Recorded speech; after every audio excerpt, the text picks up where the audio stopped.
ओम श्री साई नाथाय नमः। श्री साई सच्चरित्र अध्याय 32 भाग 2। हमारे विचार से कुएं में 4-5 घंटे उल्टे लटके रहना इसे सामान्य घटना नहीं समझना चाहिए, क्योंकि ऐसा कोई बिरला ही होगा जो इस प्रकार इतने अधिक समय तक रस्सी से लटकाए जाने पर कष्ट का अनुभव न करके परमानंद का अनुभव करे। इसके विपरीत उसे पीड़ा होने की ही संभावना अधिक है। ऐसा प्रतीत होता है कि यहाँ समाधि अवस्था का ही चित्रण किया गया है। आनंद 2 प्रकार के होते हैं, प्रथम ऐन्द्रिक और द्वितीय आध्यात्मिक। ईश्वर ने हमारी इंद्रियों व तन मन की प्रवृत्तियों की रचना बाह्यमुखी की है, और जब वे इंद्रियां और मन अपने विषय पदार्थों में संलग्न होती हैं, तब हमें इंद्रिय चेतनता प्राप्त होती है, न कि परमानंद की प्राप्ति। जब इंद्रियों और मन को उनके विषय पदार्थों से हटाकर अंतर्मुखी कर आत्मा पर केंद्रित किया जाता है, तब हमें आध्यात्मिक बोध होता है, और उस समय के आनंद को मुख से वर्णन नहीं किया जा सकता। मैं परमानंद में था तथा उस समय का वर्णन मैं कैसे कर सकता हूँ। इन शब्दों से ध्वनित होता है कि गुरु ने उन्हें समाधि अवस्था में रखकर चंचल इंद्रियों और मन रूपी जल से दूर रखा। उपवास और श्रीमती गोखले। बाबा ने स्वयं कभी उपवास नहीं किया, न ही उन्होंने दूसरों को करने दिया। उपवास करने वालों का मन कभी शांत नहीं रहता, तब उन्हें परमार्थ की प्राप्ति कैसे संभव है।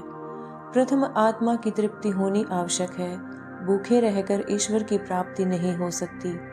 यदि शरीर में कुछ अन्न की ऊर्जा न हो तो हम कौन सी आंख से ईश्वर को देखेंगे, किस जिह्वा से उनकी महानता का वर्णन करेंगे और किन कानों से उसका श्रवण करेंगे। सारांश यह है कि जब समस्त इंद्रियों को यथेष्ट खुराक व शांति मिलती है तथा जब वे बलिष्ठ रहती हैं, तब ही हम भक्ति और ईश्वर प्राप्ति की अन्य साधनाएं कर सकते हैं।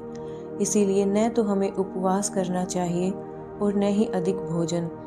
भोजन में संयम रखना शरीर और मन दोनों के लिए उत्तम है।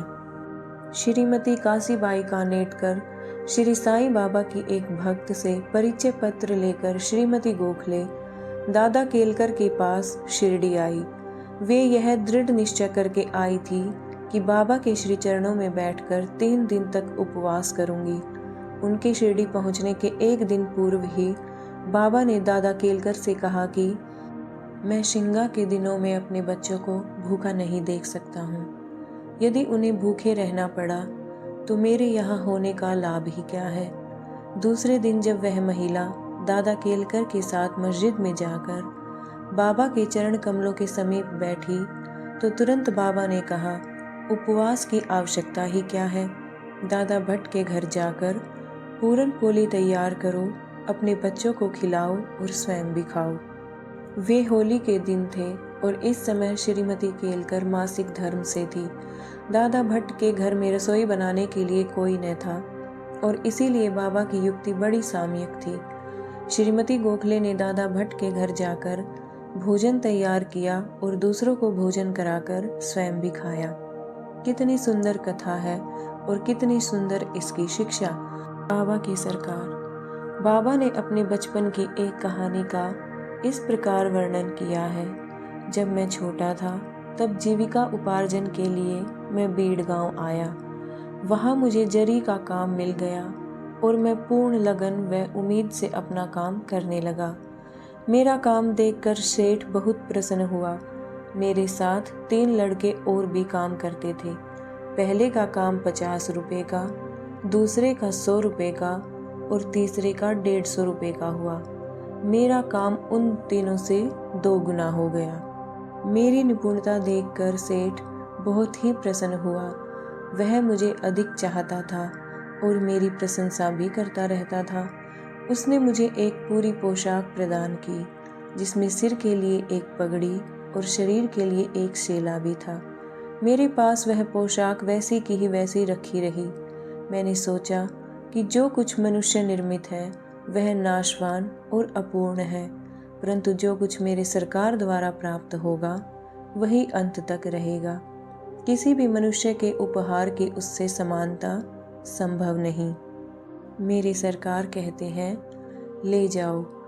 लोग मेरे पास आकर कहते हैं मुझे दो, मुझे दो, परंतु जो कुछ मैं कहता हूँ उसके अर्थ पर कोई ध्यान देने का प्रयत्न ही नहीं करता। मेरे सरकार का खजाना आध्यात्मिक भंडार भरपूर है और वह बह रहा है। मैं तो कहता हूँ कि खोद कर गाड़ी में भर कर ले जाओ। जो सच्ची माँ का लाल होगा उसे स्वयं ही भरना होगा। मेरे फ़कीर की लीला, मेरे भगवान की लीला और मेरे सरकार का बर्ताव सर्वथा अद्वितीय है। मेरा क्या, यह शरीर मिट्टी में मिलकर सारे भूमंडल में व्याप्त हो जाएगा तथा फिर यह अवसर कभी प्राप्त न होगा।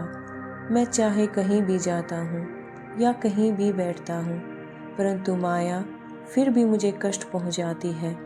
इतना होने पर भी मैं अपने भक्तों के कल्याणार्थ सदैव उत्सुक ही रहता हूँ। जो कुछ भी कोई करता है एक दिन उसका फल उसको अवश्य प्राप्त होगा, और जो मेरे इन वचनों को याद रखेगा उसे मौलिक आनंद की प्राप्ति होगी। श्री सद्गुरु साईनाथार्पणमस्तु। शुभम भवतु।